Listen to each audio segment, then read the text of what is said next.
Cheers. Cheers.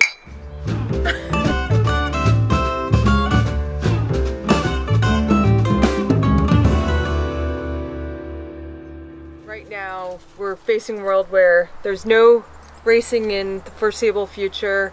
People are trying to adjust their training, learning how to train alone. And, we're in the same boat. We have a lot of practice with the solo training. Hopefully, maybe we can pass along some little nuggets of truth. Oh my.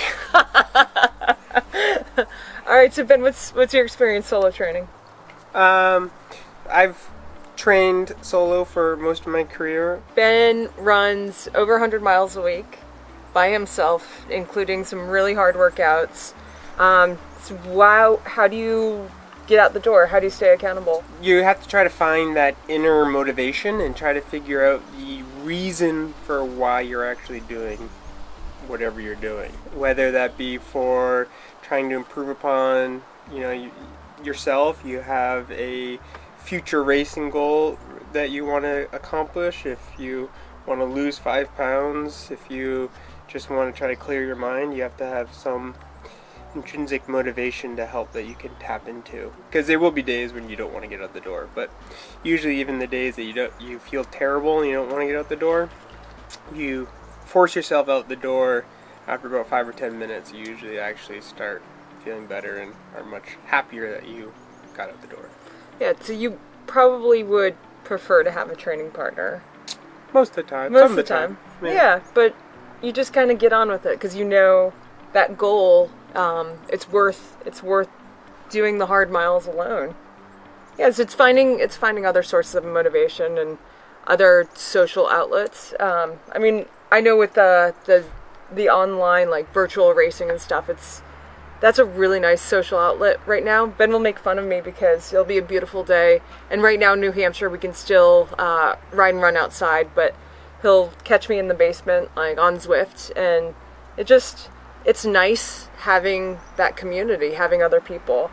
Visualizing is always it's a great tool, especially when you're doing hard workouts with yourself or by yourself. The amount of times that I've run with certain competitors of mine in workouts, basically every single workout, I will visualize a competitor 1 or 2 strides ahead of me. Doing that helps dig a little bit deeper. I got used to training with training partners, and it was really hard for me to transition from a squad, but then when I went from IT racing to long course, I was doing everything by myself, and I really shifted from using other people to using data as a motivator, as something to kind of keep me honest. We're trying to figure out how to stay motivated without races, and I don't know, I feel pretty motivated actually. I love having a race on the schedule, to have something to work towards. But what I've done with my coach is we took a little bit of downtime and just kind of let everything settle in, and we've gone back to doing some more VO2 max efforts, because we want to see improvements in my peak power, and tap a little bit more back into the VO2 for the run, and it's setting those sort of process goals. And right now, it's bike and the run. I can do both of those, so it's controlling what I can and trying to really come up with performance related goals that are measurable, that I can kind of tick the boxes there, and we're going to set kind of short-term goals along the way to have me, because I'm a super goal motivated person, to have me kind of stay on track and stay excited about training. You're trying to make sure that things that you're doing are sustainable, and that means backing off volume or backing off intensity, making sure it's just you're in a sustainable state, that you're still getting the intensity in there, so you're still improving, but it's at a sustainable rate.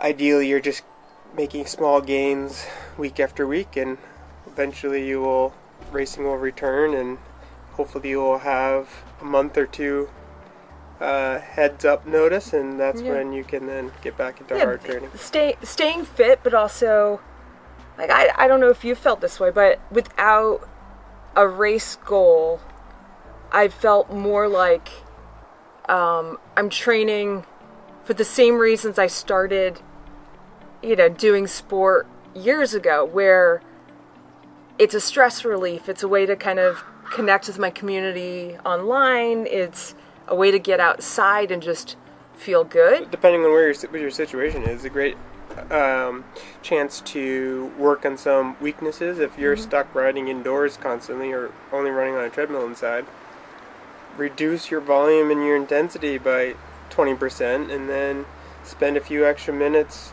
doing strength or movement things you can easily do with body weight that are addressing different weaknesses that you have. Everybody has weaknesses, and it's a great time to spend a little bit more time doing that. If you're sore from doing all that body work, that's perfectly fine right now. You don't have to be at the top of your game. That's true. So you're saying I should be squatting more? Yes. Doing a little more deadlifts. Yeah. Oh, okay. Yeah, I mean, half of it's just trying to find ways to stay mentally fresh. And honestly, doing an hour of stretch cords, that's not going to keep you mentally fresh in the long term. And it's a crazy idea. So all of the swim replication stuff, it's good to do strength. Think of it more in terms of supplementing, whatever bike and or run that you can do instead of replacing. So the difference between training and exercise, in my opinion, is when you're training, there's a purpose and a goal for every single day. When you're exercising, you're just going out and enjoying movement. If it's a workout and I wake up and I'm exhausted, well, it probably means that my body isn't fully recovered, and it's okay to push a workout back a day or to adapt and add another recovery day, because your body doesn't understand a schedule and doesn't understand what a training plan is that your coach wrote. Your coach has no higher power that knows exactly what your body as a machine needs. My coach has a higher power. Just kidding. Sorry, Dan. You don't have a higher power. So instead, you have to listen to your body, and if you can't accomplish what the goal of that workout is, then because you're too fatigued, then it usually means that you need an extra day recovery and revisit it the following day. Right now, training feels a lot of the times like it goes hand in hand with racing. And if you just feel kind of overwhelmed, it's okay to exercise. It's okay to go back to a block where you're just moving because it feels good.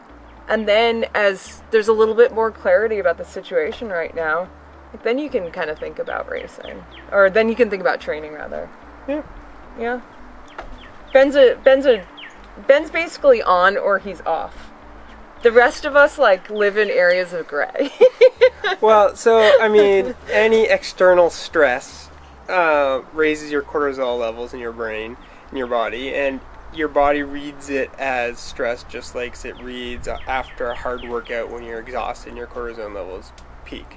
So your body doesn't care if you're exhausted because you're mentally fatigued and you're mentally stressed out, or if you're physically tired from a workout. So if you're in a very strong, low-grade mental stress that's been going on for the last month, 2 months because of a global pandemic, then it probably means that your body needs a little bit more rest, and it's perfectly fine to allow that, because otherwise your body needs to recover from stress to make any adaptations. If it's not allowed to recover from the stress, it's not making adaptations, and so all that exercise you're doing isn't going to benefit you. You don't want to fry yourself.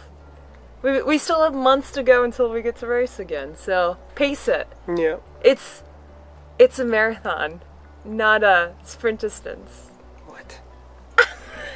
That doesn't even make sense. Sure it does. Yeah. Oh yeah. It's a 5K, not a marathon. No, it's a marathon, not a 5K. What are you talking about? Okay, fine.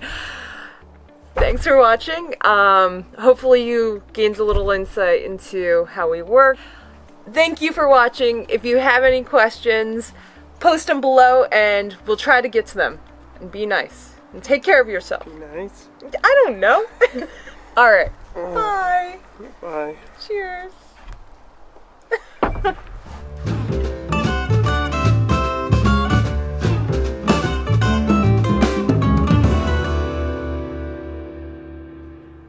Thanks for watching.